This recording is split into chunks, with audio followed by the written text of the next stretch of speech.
Morgan Freeman walked onto the set of The View that day with one purpose: to say what no one else in Hollywood dared to say. The producers thought they knew what they were getting: a legendary actor promoting his latest project, a few nostalgic stories, and maybe a sound bite about his long career. They had no idea what was coming. They had underestimated him, but then everything flipped in a way no one saw coming. Now picture this: the bright, polished studio of the 6, the cameras rolling, the audience clapping on cue, the host smiling, expecting another predictable segment.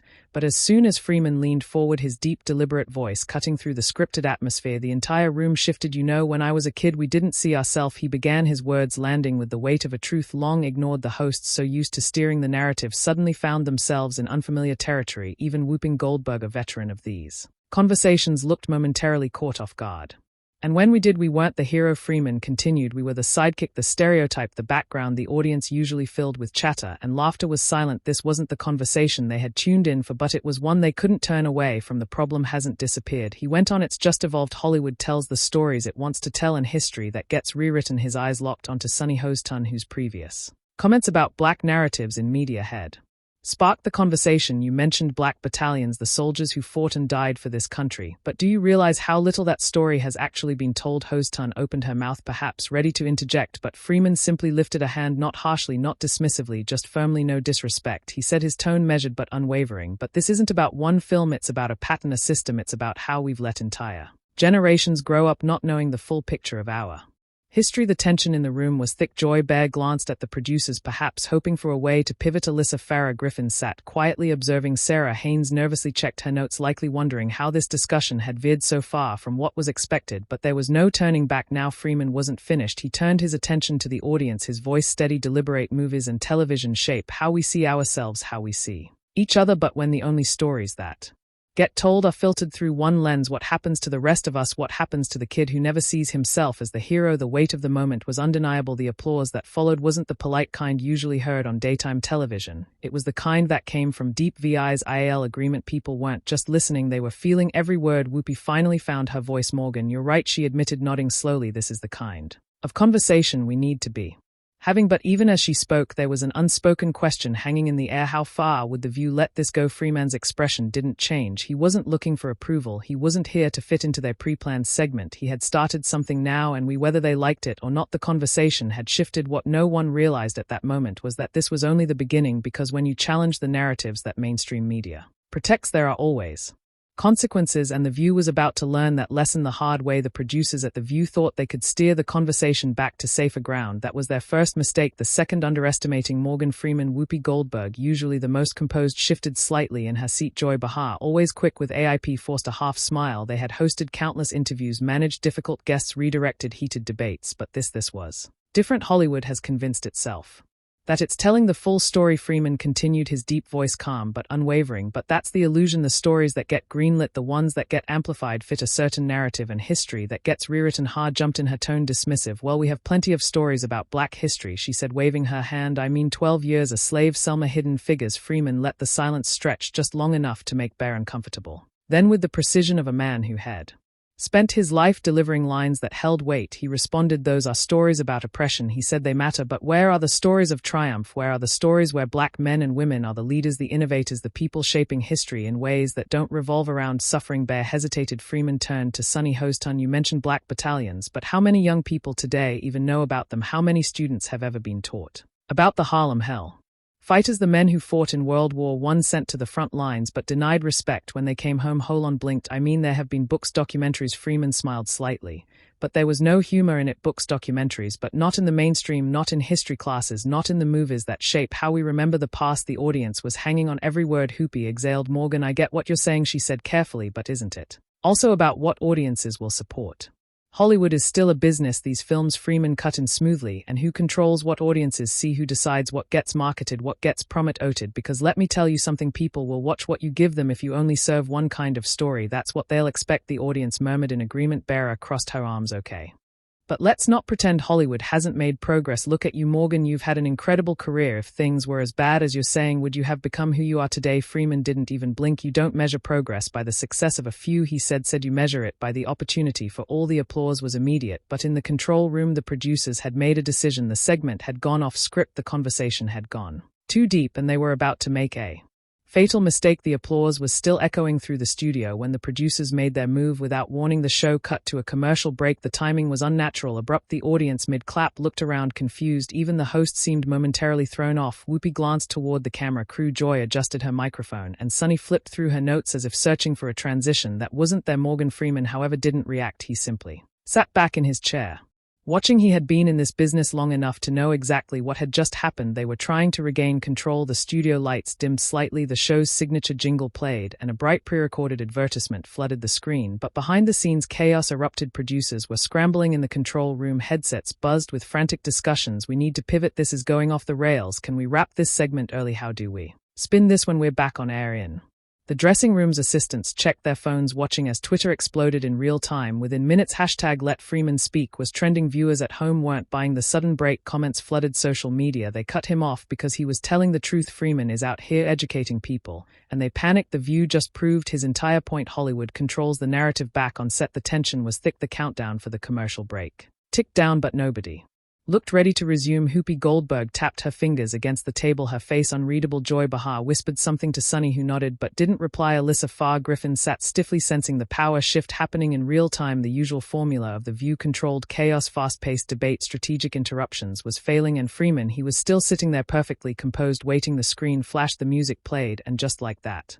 they were back on air. Whoopi cleared her throat. We had to take a quick break, but let's get back to it. Freeman smiled. It wasn't a warm smile, it was the smile of a man who had already won. Joy Baird jumped in quickly, her voice overly casual. Morgan, you're making some interesting points here, but don't you think there's been significant progress? I mean, you yourself are one of the most respected actors in Hollywood. Doesn't that prove things have changed? Freeman chuckled, shaking his head slightly. Let me ask you something, he said, his tone measured. If one man climbs out of a hole, does that mean the hole is gone? The room fell silent again. Look, I've had opportunities, he continued, but the truth is I shouldn't be the exception. The stories that get told, who gets to be the hero, who gets to be remembered, those decisions aren't made by the audience. They are made by executives, by networks, by the people who control what gets seen and what gets buried. Whoopi leaned in, her voice softer. So what do you think needs to change? Freeman met her gaze. Tell the whole story. The simplicity of his answer made the moment hit even harder. Joy shifted in her chair, visibly uncomfortable. Well, I mean, media is a business, right? Networks produce what sells. Freeman tilted his head slightly. Or they sell what they produce. Another murmur from the audience. You tell people the same kinds of stories over and over, they start thinking that's all there is. That's how history gets rewritten right in front of us. He glanced around the room, then added, and when someone tries to tell the truth, what happens? The audience got it, the viewers at home got it, and judging by the way Whoopi exhaled sharply, she got it too. But the View wasn't ready for this conversation. They had already cut him off once. The question now was, would they dare do it again? Because if they did, it wouldn't just be an awkward transition. This time it would be proof that the media wasn't just shaping narratives, it was protecting them. And Morgan Freeman had just forced them to show their hand. The moment the View producers had been dreading was unfolding in real time. Morgan Freeman had backed them into a corner. The audience could feel it, the viewers at home could feel it, and most importantly, the internet was already reacting. Let Freeman Speak wasn't just trending, it was dominating. Clips of his unfiltered remarks were going viral with captions like "Freeman just schooled Hollywood in 5 minutes," and the View tried to silence him. Big mistake. But despite the pressure mounting online, the show's hosts still thought they could regain control. That was their final mistake. Joy Behar, desperate to shift the tone, forced a laugh. Well, Morgan, she said, I think we can all agree that representation matters. I mean, look at how much things have changed over the years. Freeman tilted his head slightly, letting the moment breathe. Change for who? Silence. He let the question linger, his gaze sweeping the panel, because if you're only looking at the surface, at the handful of black actors who have made it, at the occasional film that gets it right, you might think things have changed. But the reality is the system hasn't. It's just gotten better at pretending. The audience murmured in agreement. Whoopi Goldberg caught between her instincts as a Hollywood insider and her respect for Freeman hesitated before speaking. I hear you, Morgan, but let's be honest, progress takes time. These things don't happen overnight. Freeman exhaled, his tone measured. How much time? Whoopi blinked. I've been in this industry for a decade, he continued, and I've been having the same conversation since the beginning. How much longer do people need to wait? Another decade, another 50 years, or do we finally start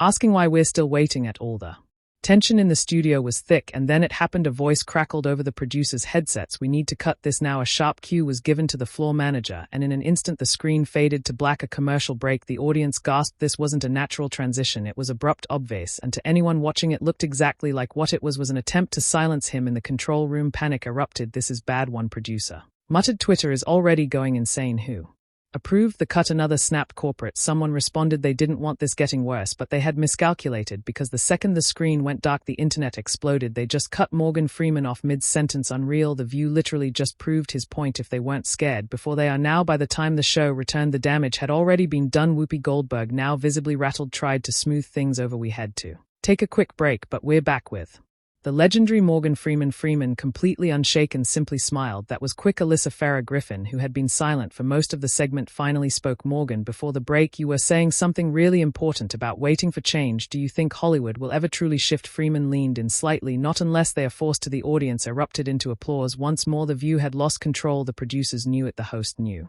it. And Morgan Freeman, he had known it from the moment he walked onto that stage, because this wasn't just a conversation anymore, it was a reckoning, and The View had just made it clear to the entire world there were things they didn't want people to hear. The moment The View producers had feared the most had already passed, and they had lost. What was supposed to be a controlled, predictable conversation had spiraled into something far bigger. The second they cut Freeman off, they confirmed every suspicion, every unspoken truth he had been laying out. Now it was no longer just a conversation about Hollywood selective storytelling, it was about censorship, it was about control, and The View had just handed the internet proof that those in power were willing to silence uncomfortable truths. Within minutes the backlash was undeniable. Social media exploded. Let Freeman speak wasn't just trending, it was dominating. Millions of people reposted the clip, dissecting every second of the broadcast. Conservative media jumped on the story. Even mainstream outlets couldn't ignore the controversy. Headlines flooded Twitter. Did The View just prove Morgan Freeman's point? Freeman challenges Hollywood narrative and gets cut off daytime TV censorship. Viewers outraged over Freeman's interview. Side ABC headquarters. Executives panicked. Emails flew. Emergency meetings were called. The network had faced scandals before, but this was different. A leaked internal memo revealed the chaos inside ABC. Crisis control needed. Social sentiment overwhelmingly negative. Narrative slipping beyond our control. At the center of it all was Whoopi Goldberg. She had been the one to try and salvage the moment, to steer the conversation back on track, but the internet wasn't letting go. Her name trended alongside Freeman's, with viewers accusing her of being complicit in shutting him down. In the View's dressing rooms, tension ran high. Whoopi scrolled through Twitter, her face unreadable. Joy Behar paced. They are overreacting, she muttered. This will blow over. But Sunny Hun wasn't convinced. This isn't just backlash, she murmured. This feels different. And she was right. The internet wasn't just mad, they were mobilized. Viewers flooded comment sections demanding answers. Some even called for a boycott of The View. Receipts surfaced. Instances of The View silencing conservative and independent voices. A BC had to act fast. Step 1, release a carefully worded statement minimizing the controversy without admitting wrongdoing. Step 2, instruct the host to ignore the backlash and move forward as if nothing had happened. Step 3, quietly reach out to Freeman's team, hoping to mend the relationship behind closed doors. But there was one massive problem. Freeman wasn't playing their game. Reporters reached out for comment. Nothing, no statement, no rebuttal. He didn't need to say anything. The internet spoke for him, and that silence, it was deafening. As the next episode of The View loomed, the hosts were under strict instructions. Act normal, but the audience wasn't playing along. As soon as the show aired, ABC's live chat exploded. Why won't they talk about cutting Freeman off? Where's the apology? Guess we know who really controls the media. For the first time, The View wasn't just losing control of the conversation, they were losing control of their own audience. Back in the dressing room, Whoopi sighed, setting down her phone. We ride it out, she muttered. It'll blow over. But deep down she wasn't sure, because Freeman had done something that couldn't be undone. He had forced the world to ask the question The View never wanted to answer: who decides what stories get told? And now that question wasn't going away. The View thought they could move on. They thought if they ignored the controversy, the audience would forget. They were wrong. The fallout from Morgan Freeman's interview wasn't fading, it was growing. ABC had stuck to their strategy: no acknowledgement, no discussion, no response. But the audience wasn't letting it go. Every new episode was flooded with backlash. Every comment section was filled with one question: why won't they address what happened to Freeman? The silence wasn't protecting them, it was making them look guilty. Inside ABC headquarters, the pressure was mounting. Executives were receiving calls from advertisers, major sponsors were nervous. The View had always been controversial, but this was different. Some companies had already quietly pulled their ads, others were waiting, watching, debating whether to distance themselves from the mess. A second leaked email from an ABC executive summed it up: if we don't get ahead of this, we're looking at a real financial problem. That's when the whispers started. Could someone at The View be sacrificed to protect the show? The first names being tossed around: Whoopi Goldberg and Joy. Whoopi had been the face of The View for years, but now she was the face of the controversy. She had tried to handle the Freeman situation, but her reaction, the break, the awkward transition, the avoidance had made her look Complicit Joy wasn't helping either. She had been dismissive, trying to pivot away from the topic, but to the audience that just made it worse. Viewers weren't buying it anymore. The show's ratings, which had been struggling for years, took a noticeable disk for the first time. ABC executives weren't just asking how to fix the PR crisis, they were asking a bigger question: was the View still worth the trouble? Meanwhile, Freeman still hadn't said a word, and that was making it worse. His silence made him look even stronger. News anchors, radio hosts, YouTube commentators, everyone was talking about him, everyone except him, and that was a problem for The View, because as long as Freeman stayed silent, the speculation continued. Would he speak out? Would he expose them further? Would he tell the world exactly why he was cut off? ABC didn't have answers, and they were running out of time to figure it out. Inside The View's production offices, the tension was suffocating. Producers were avoiding eye contact, staff members whispered in hallways, and then the rumor spread ABC was considering taking action. Would it be a forced apology, a temporary suspension for one of the hosts, or the unthinkable, a firing? For the first time in years, The View wasn't just facing a PR nightmare, they were facing something far worse, an identity crisis, and if they made the wrong move it could cost them everything. The panic inside ABC was no longer contained. The View wasn't just in crisis mode, it was in survival mode. For weeks they had ignored the backlash, hoping it would fade, but the silence had backfired. Spectacular lie. Instead of controlling the narrative, they had lost it completely. Now they were desperate. The network's executives were divided. Some insisted they needed to force Whoopi or Joy to issue a public apology, a carefully crafted statement that would acknowledge miscommunication without admitting wrongdoing. Others were pushing for a more extreme option, suspensions or even firings. But there was one major problem. Morgan Freeman still hadn't spoken. His violence had become a black hole, sucking in every theory, every debate, every argument. Every day that passed without a response only made things worse. The media couldn't move on because there was no closure. Commentators speculated, why hasn't Freeman responded? Is he planning something? Could he sue? The lack of an answer kept the controversy alive, and then without warning Freeman broke his silence. It wasn't a press conference, it wasn't an interview, it was a single statement. A reporter caught up with him at an event, shoved a microphone in his direction, and asked, "Mr. Freeman, do you have anything to say about what happened on The View?" Freeman stopped, looked directly into the camera, and smiled. Then, in that unmistakable voice, he said, "I already said everything I needed to," and then he walked away. The clip was everywhere. Within minutes, the internet erupted. Freeman just ended The View with one sentence: "This man is playing chess while they are playing checkers. He doesn't need to say another word. The world already heard him." The reaction inside ABC was full-blown chaos. Executives knew what that statement meant. He wasn't going to help them clean this up. No backtracking, no smoothing things over, no both sides argument. He was leaving them to deal with the mess alone, and that's when ABC made its decision. Someone had to take the fall, and it wasn't going to be them. Now, behind closed doors, one question